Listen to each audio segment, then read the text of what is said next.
안녕하세요. 여러분 반갑습니다. 오늘부터 여러분들과 함께 야고보서 공부를 인도할 최혜종 목사입니다. 오늘은 야고보서 첫째 시간이기 때문에 야고보서가 어떤 성경책인가 하는 야고보서 개요와 함께 또 1장 1절을 가지고 함께 은혜를 나누고자 합니다. 이 야고보서는 이 베드로 전후서 또 요한 1, 2, 3서 유다서 등과 함께 공동서신서에 속한 서신서로 알려져 있습니다. 공동서신서를 일명 일반서신서라고도 합니다. 우리가 이제 사도 바울 서신서 같은 경우에는 예를 들어서 에베소서, 골로새서, 고린도 전후서 같이 특정한 교회를 대상으로 쓰여진 서신서, 또 디모데 전후서, 빌레몬서 같이 특정한 개인을 향해서 쓰여진 그런 서신서가 바울 서신서라고 한다면은 이 공동서신서는 특정한 수신, 교회, 특정한 개인이 있는 것이 아니고 일반적인 모든 신자를 대상으로 하고 있다는 겁니다. 특별히 야고보서는 이 디아스포라, 유대계 그리스도인들을 대상으로 하고 있습니다. 그러면은 우리가 야고보서 그럴 때 이 야고보서를 기록한 저자, 이 야고보는 누구인가 하는 겁니다. 우리가 초대교회 때 우리가 이제 야고보란 사람 이름이 몇 사람이 나옵니다. 예수님의 제자 중에 세베대의 아들 야고보가 있습니다. 또 알페오 아들 야고보가 있습니다. 그 외에 야고보가 있습니다만은 이 야고보서를 기록한 사람은 바로 예수님의 형제이자 초대 예루살렘 교회의 바로 지도적 인물이었던 야고보다라는 것이 정설로 되어 있습니다. 주님의 형제 야고보는 그 예수님이 공생의 기간 동안에는 예수님을 주님으로 믿지를 않았던 사람입니다. 그런데 이제 예수님이 부활하시고 나서 직접 부활하신 예수님이 이렇게 야고보 앞에 나타납니다. 바로 이 부활하신 예수님을 뵌 이후에 바로 예수 그리스도 주님을 에 대한 그 산 증인으로서의 삶을 살았던 인물이 바로 야고보. 그리고 초대 예루살렘 공의의 의장 역할을 했고 베드로와 요한과 함께 예루살렘 교회의 기둥과 같은 역할을 했던 인물이 바로 이 야고보입니다. 그러면은 야고보서를 언제 기록했는가 하는 겁니다. 이건 이제 학자들에 따라서 이제 주후 49년경에 기록했을 것이다라는 설도 있고 또 60년대 초반경에 기록했을 것이다라는 이제 설이 있습니다만은 역사가 요세푸스에 의하게 되면은 바로 이 야고보는 유대 율법주의자들에 의해서 율법의 파괴자라는 명목으로 돌에 맞아 순교했다는 그런 전승이 있습니다. 그래서 62년 이전에 이 야고보서를 기록했을 것이라고 하는 것이 정설로 되어 있습니다. 수신자는 아까 말씀드린 대로 디아스포라, 유대계 그리스도인이다 하는 겁니다. 그러면은 이 야고보서를 기록하게 된 동기가 어디에 있는가 하는 겁니다. 기록 동기와 함께 목적이 이제 어떤 서신서를 쓰든지 그 목적이 있습니다. 우리가 사도행전 7장에 보게 되면은 초대교회 7 집사 중에 한 사람이었던 스데반 집사가 돌에 맞아서 순교하는 사건이 7장에 기록이 되어 있습니다. 이어서 이제 8장입니다. 8장 우리가 1절과 3절, 4절을 한번 제가 같이 한번 읽겠습니다. 1절입니다. 사도행전 8장 1절에서 4절까지입니다. 1절입니다. 그날에 예루살렘에 있는 교회가 큰 교회에 큰 박해가 있어 사도 외에는 다 유대와 사마리아와 모든 땅으로 흩어지니라. 3절입니다. 사울이 교회를 잔멸할세 예수 그리스도를 믿고 따르는 그리스도 교회를 뿌리채 뽑아버리기 위해 각 집에 들어가서 남녀를 끌어다가 옥에 넘기니라. 4절입니다. 그 흩어진 사람들이 두루 다니며 복음의 말씀을 전할세. 바로 이 야고보서의 수신자들은 이 스데반 집사 순교 이후에 바로 예루살렘 교회에 핍박이 박해가 일어나기 시작합니다. 이 박해의 선봉에 섰던 사람이 바로 사울이라고 하는 청년입니다. 이분이 나중에 이제 바울 사도가 되지요. 그래서 우리가 일명 이렇게 얘기를 합니다. 사울이라고 하는 것은 큰 자라고 하는데 이 큰 자가 변해서 바울 작은 자가 됐다라고 이렇게 설명하는 분들이 좀 있는 것 같습니다. 그러나 또 어떤 학자들은 이렇게 얘기를 합니다. 요즘도 우리가 이제 목회자들 중에는 호적상의 이름이 있고 또 우리가 교회에서 사용하는 필명 같은 이런 것이 이름이 있다시피 사울이라고 하는 것은 이제 그때는 로마 제국이 다스리고 있던 때이기 때문에 히브리식 이름과 이제 헬라식 이름을 각각 가지고 있었던 사람들이 많았다고 합니다. 사울은 바로 히브리식 이름이요, 바울은 헬라식 이름이다라고 얘기를 합니다. 아무튼 바로 이 사울이라고 하는 청년, 나중에 바울 사도가 됐던 이 청년이 예루살렘 교회 핍박에, 박해에 최선봉에 섰던 사람들이다 하는 겁니다. 여기에는 여러분 하나님의 주권적인 섭리가 있습니다. 바로 예루살렘 교회에 머물러 있던, 그래서 널리 나가서 그리스도의 복음을 전해야 할 사명이 있는데도 불구하고 거기에 머물러 있었기 때문에 하나님의 주권적인 섭리 하에서 핍박이 이루어졌다라고 우리가 알 수가 있습니다. 아무튼 이렇게 흩어진 디아스포라 유대계 그리스도인들, 그래서 박해 없는 곳에 이제 좀 안정된 삶을 살 수 있을까 않을까 하는 생각이 있었습니다만 역시 거기에 가서도 핍박이 기다리고 있었다 하는 겁니다. 왜 그럴까요? 여러분 그 당시에 유대 율법주의, 모세 율법을 믿고 따르고 있는 유대인들의 입장에서 나사렛 저 촌사람 예수라고 하는 저 청년은 이단의 괴수요, 하나님을 모독하는 신성 모독죄를 범한, 또 안식일에 내가 주인이다 라고까지 하는 신성 모독죄뿐만이 아니고 나무 십자가에 달려서 죽은 사람입니다. 그럼 모세율법 신명기 21장 23절에 의하게 되면은 나무 위에 달린 자마다 하나님으로부터 저주를 받은 사람으로 율법에 나와 있습니다. 그러니까 저 나사렛 사람 예수라는 사람은 바로 율법 파괴자요, 하나님을, 신성을 모독하는 사람이요, 하나님으로부터 저주를 받은 그런 사람인데, 그러한 예수를 구약에서 예언한 메시아, 그리스도로 믿고 따른다고 하는 것은 유대인 입장에서는 도저히 용납할 수가 없는 겁니다. 그래서 예수를 그리스도로 믿고 따르는 그러한 사람들은 바로 예수와 같은 동류의 사람으로 취급을 해서 같이 상종할 수가 없으니까 박해를 당할 수밖에 없었다 하는 겁니다. 근데 이제 이 바로 디아스포라 유대인들이 나중에 이제 귀한 사역을 감당합니다. 아무튼 이 야고보 저자가 야고보서를 기록하게 된 바로 동기가 또 이제 뭐냐 하면은 바로 이 흩어졌던 이 디아스포라 유대계 그리스도인들이 이 계속되는 시련, 박해에 점점 지쳐갑니다. 지쳐가다 보니까 세상과 타협하는 이런 경향이 나타나게 됩니다. 급속하게 세속화가 되었다는 얘기입니다. 예루살렘 초대교회에 있어서는 뭡니까? 서로 사랑하며 유무상통하며, 그러한 예루살렘 초대교회의 공동체의 모습과는 달리 이제 뭡니까? 서로 비방하고 정죄하는 그러한 일들이 발생하게 됩니다. 또 이렇게 세상 지혜를 따라서 살아가는 경향이 나타납니다. 그러다 보니까 돈 있는 사람이 돈 없는 가난한 사람을 멸시하고 차별하는 경향이 나타났다고 그랬습니다. 그러니까 자기 지혜로, 세상 지혜로 세상의 부를 축적하는 일도 이렇게 나타나게 되었다 하는 겁니다.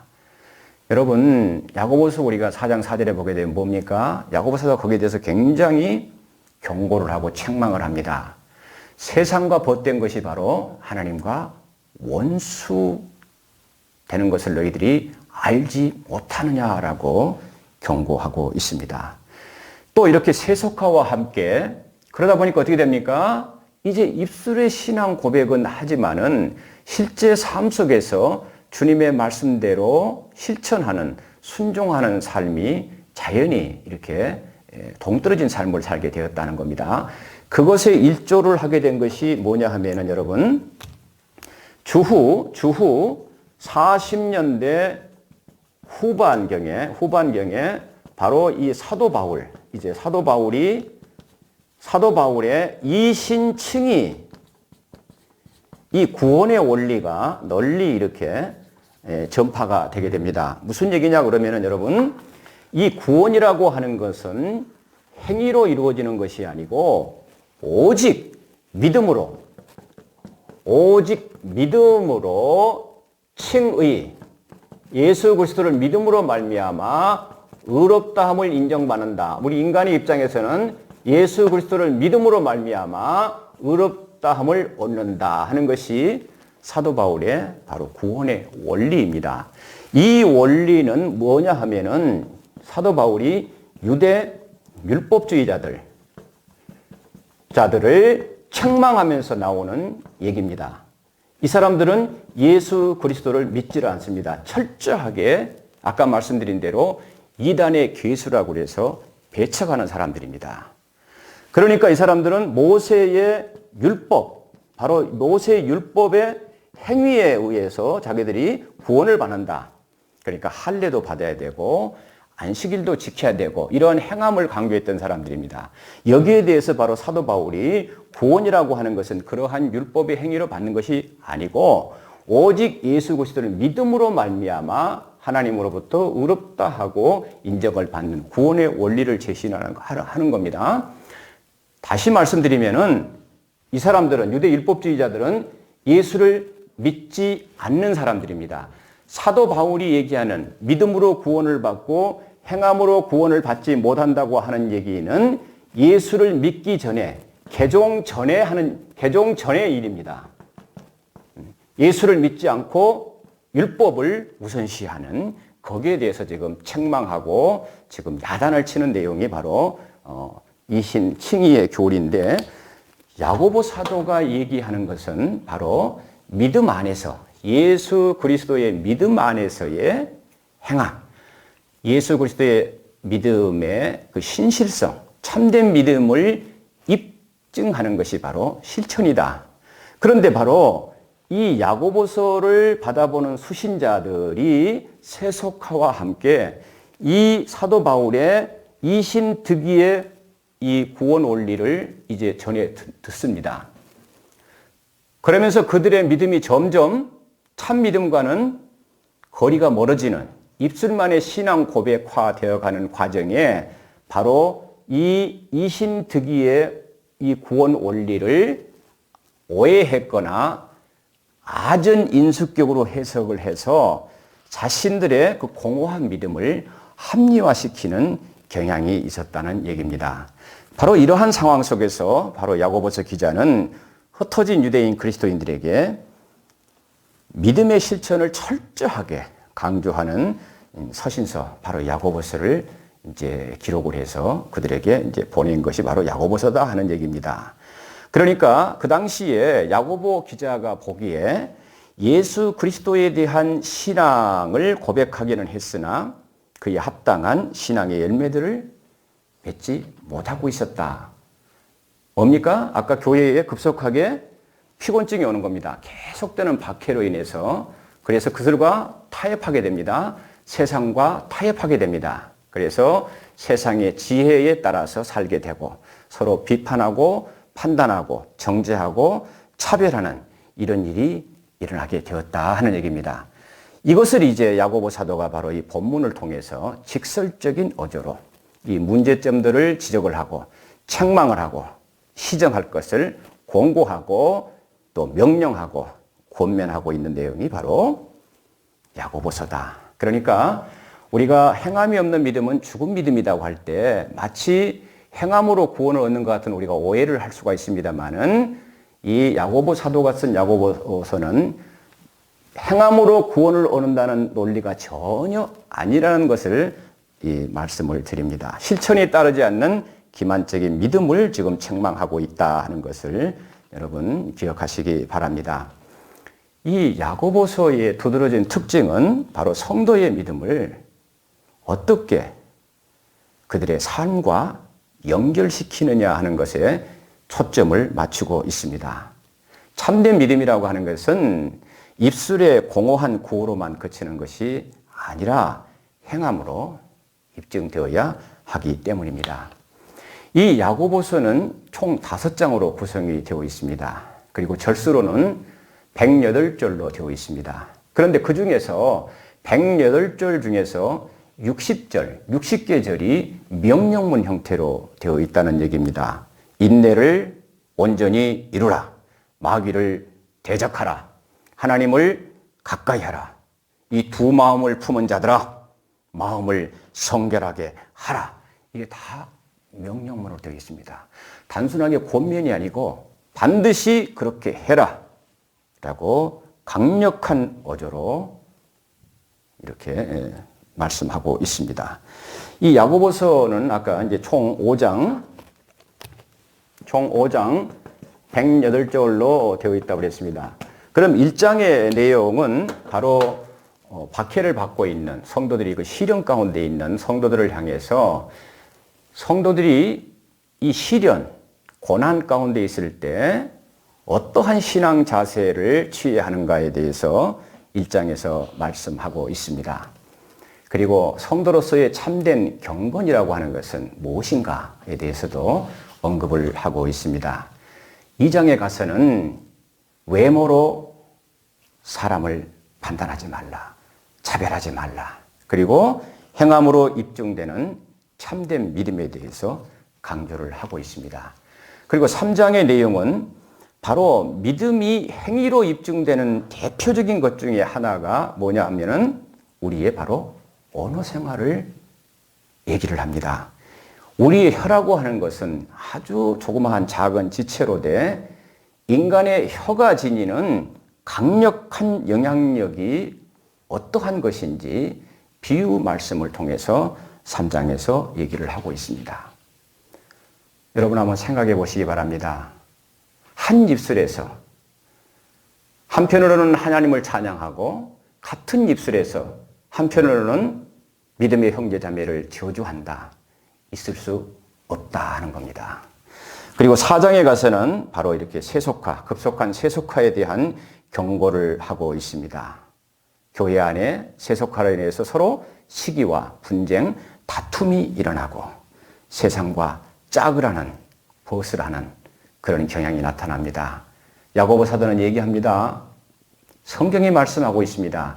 우리가 비록 이 땅에 발을 딛고 살지만 우리는 하늘의 시민권을 가진 하나님의 백성이다. 그러면 이 땅에서도 어떻게 살아야 할 것인가를 강조를 하고 있습니다. 그리고 마지막 5장에 가서는 이 기도의 권면으로 야고보 서신서를 마무리하고 있습니다. 이 교회사를 통해 내려오는 전승에 의하게 되면은 야고보는 낙타의 무릎을 가진 사나이라고 이렇게 별명이 붙어 있었다고 합니다. 왜 그럴까요? 바로 야고보는 늘 하나님 앞에 무릎 꿇고 기도를 하다 보니까 이 무릎이 낙타처럼 굳어져 있었다라고 전해옵니다. 그래서 붙은 별명이 바로 낙타의 무릎을 가진 사나이다 하는 겁니다. 이 행함으로 입증되어야 할 이 참된 믿음이라고 하는 야고보서 전체 주제의 차원에서 볼 때 이 기도라고 하는 것은 중요한 행함 중에 하나다 하는 겁니다. 그리고 1장부터 마지막 5장까지가 이렇게 명시적으로 표현은 안 되어 있지만은 면면이 그 기저에 흐르는 것이 뭡니까? 참된 믿음입니다. 참된 믿음은 바로 행함으로 입증되어야 한다는 겁니다. 이 시대를 여러분 마지막 때라고 합니다. 주님의 재림이 가까이 왔다고 합니다. 여러분 주님의 재림이 내일, 아니 한 달 후, 1년 후, 아니 내일이라도, 아니 그걸 떠나서 우리 개인의 종말을 한번 생각해 보시기 바랍니다. 내일 일은 아무도 할 수가 없습니다. 예수님이 말씀하십니다. 인자가 올 때에 믿음을 보겠느냐, 구원받은 믿음을 보겠느냐 하는 겁니다. 믿음은 항상 현재 시제입니다.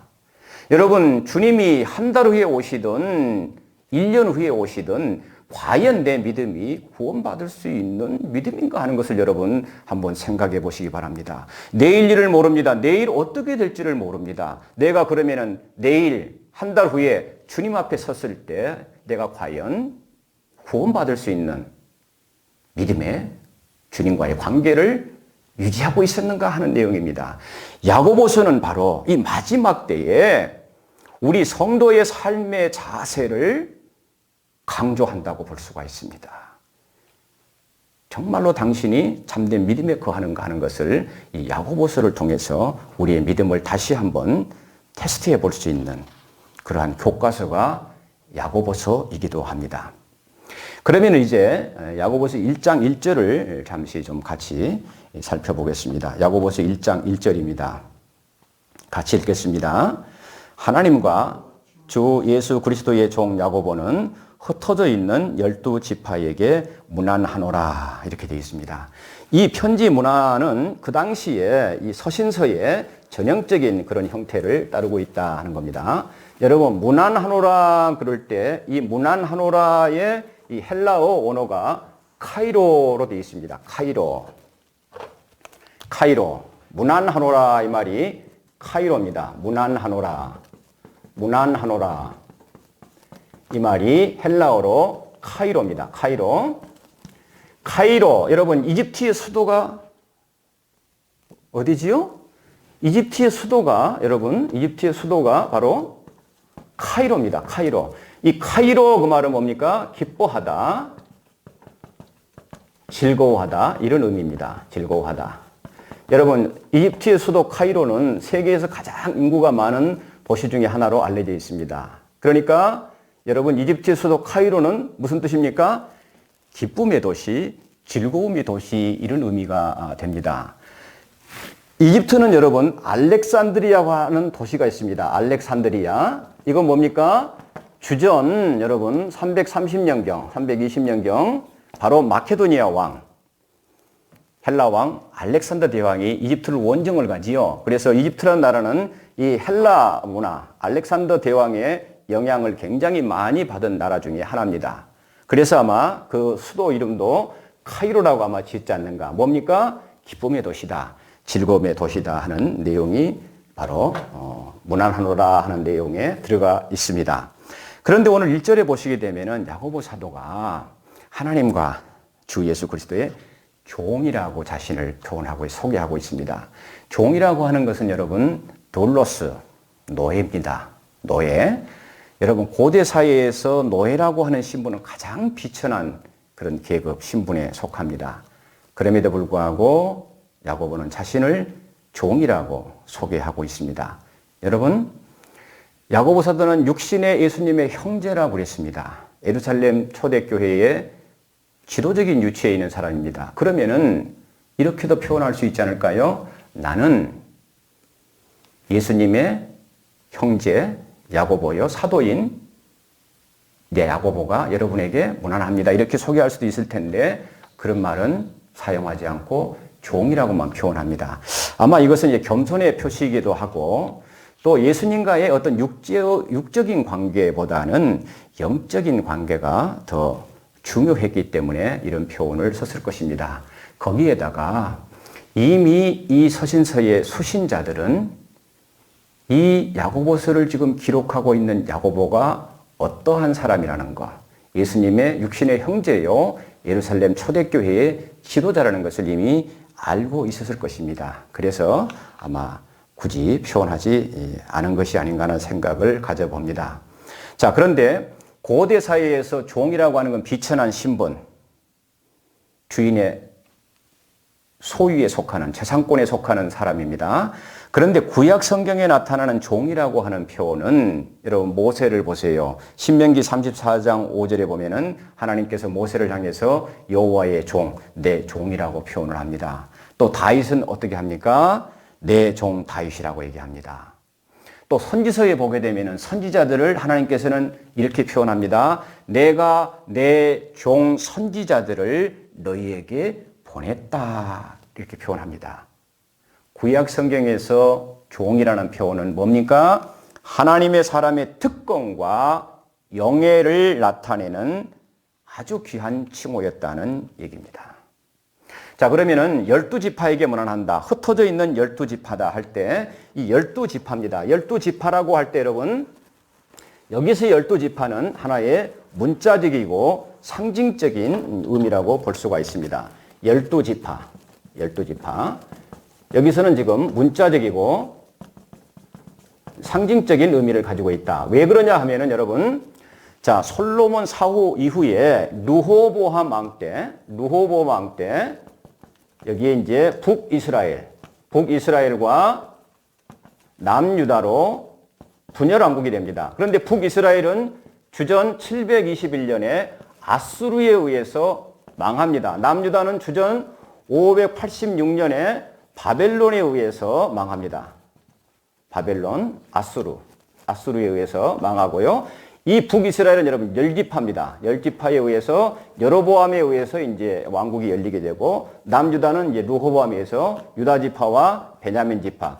이 아수르에서 망함으로 인해서 사실상 이스라엘 역사에서 북이스라엘은 완전히 소멸이 됩니다. 10지파가 없어져 버립니다. 마찬가지예요. 그러나 여러분 에스겔서 37장에 보게 되면은 바로 12지파의 회복을 또한 하나님께서 예언을 하고 있습니다. 아무튼 여러분 이 12지파는 문자적이고 또한 상징적인 의미를 가지고 있다. 이 흩어져 있는 할 때 이 흩어져 있는 이 말입니다. 흩어졌다. 흩어진 그 말이 바로 여러분 디아스포라는 의미입니다. 디아스포라. 여러분 디아스포라고 하는 의미가 바로 흩어진 그 말이 원어로 디아스포라입니다. 디아스포라. 이 디아스포라라고 하는 단어는 여러분 전치사 디아란 말과 동사로서 스페리오라고 하는 이 두 단어가 합쳐져서 디아스포라라고 흩어진이라는 의미입니다. 그러면은 디아라고 하는 전치사는 뭡니까?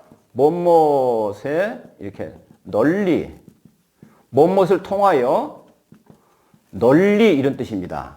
그 다음에 스페리오라고 하는 것은 심다, 흩뿌리다, 뿌리다 그런 뜻입니다. 그러니까 합쳐지면 뭡니까? 널리, 못못을 통해서 널리 뿌려진 씨이란 뜻입니다. 뭡니까 여러분? 박해를 피해서 흩어진 바로 이 디아스포라 가슴 속에 뭐를 심고 갑니까? 뭐를 담고 갑니까? 예수 그리스도의 복음의 씨앗을 담고 갑니다. 바로 이 복음을 담고 가서 그들이 흩어져서 살고 있는 곳에 가서 예수 그리스도의 복음을 전하는 사람들이 바로 이 디아스포라입니다. 여러분, 사도행전 1장 8절에 보게 되면은 부활하신 예수님께서 승천하시기 전에 제자들을 향해서 말씀하십니다. 오직 성령이 너희에게 임하시면은 너희가 권능을 받고 예루살렘과 온 유대와 사마리아와 땅끝까지 이르러 내 증인이 되리라고 말씀하셨습니다. 증인이 되리라고 하는 말씀 뭡니까? 증인이 되라는 얘기입니다. 또 예수님께서 마태복음 28장에 보면은 지상명령, 최대의 명령이 뭡니까? 모든 민족을 제자로 삼아라. 복음을 전파하라는 얘기입니다. 서두에서 말씀드린 대로 예루살렘 초대교회에 있는 성도들은 여기가 좋습니다 하고 서로 사랑하며 유무상통하며 끼리끼리 예루살렘에 머물러 있다고 그랬습니다. 그런데 바로 스데반 집사의 순교 사건으로 인해서 박해를 통해서 뿔뿔이 흩어지게 했다. 인간의 눈으로 보면은 여러분 단순히 박해 사건이지만 하나님의 시각에서 본다 그러면 뭡니까? 거기에 하나님의 주권적인 섭리가 개입되어 있습니다. 흐트러서 그들이 가는 곳마다 이 복음의 씨앗을 안고 예수 그리스도의 복음을 전파하게 한 겁니다. 그래서 2000년 후에, 아니 19세기 말에 바로 서양 선교사에 의해서 우리 이 땅에, 어둠의 땅에까지 예수 그리스도의 복음이 전파되었고, 오늘 여러분과 제가 이 자리에서 함께 하나님의 말씀을 공부하게 된 것도 바로 뿌리가 바로 이 디아스포라에 있었다 하는 내용입니다. 아무튼 여러분 이 디아스포라 초대교회 이 이 사람들이 복음의 씨앗을 가지고 가서 복음을 전파한 결과가 오늘 우리에까지 이르게 됐다. 이 야고보서를 여러분 이렇게 공부하면서 또 묵상하면서 그리스도인의 의미가 무엇인가 하는 것을 여러분 한번 생각하게 됩니다. 그리스도인의 정체성. 그리스도인이라고 그러면 한마디로 뭡니까? 그리스도에게 속한 사람입니다. 그리스도에게 속한다. 예수를 그리스도로 믿고 그분을 나의 구주로 고백하며 그분을 따르는 삶이다. 뭡니까? 주님의 말씀을 삶 가운데서 생활화하는 사람이 바로 그리스도인이요, 예수 그리스도의 제자요, 하나님의 백성입니다. 여러분 이거 한마디만 여러분에게 오늘 소개하고 오늘 첫째 시간을 마치겠습니다. 여러분 그리스도인 할 때 영어로 크리스천이라고 얘기를 합니다. 크리스천. 이 크리스천 할 때 이 철자 어원에 상당히 영적인 의미가 있어서 여러분에게 소개하고 이 시간을 마치도록 하겠습니다. 그리스도인, 크리스천.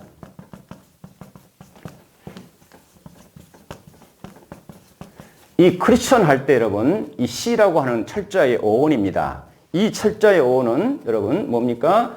크라이스트 센터드입니다. 내 삶의 중심에 내가 어디에 있든 예수 그리스도를 나의 주로 고백하는 예수 그리스도인들, 예수를 믿는 사람들은 내 삶의 중심에 예수를 내 삶의 중심에 모시고 사는 사람들이 바로 그리스도인이라 하는 내용입니다. 그리스도인이다. 내 삶의 중심에 예수를 모시고 산다는 얘기는 뭡니까? 내 뜻대로 내 마음대로 삶을 살아가지 않는다는 얘기입니다. 늘 주님께 묻고 그분이 인도하심 따라서 살아가는 삶.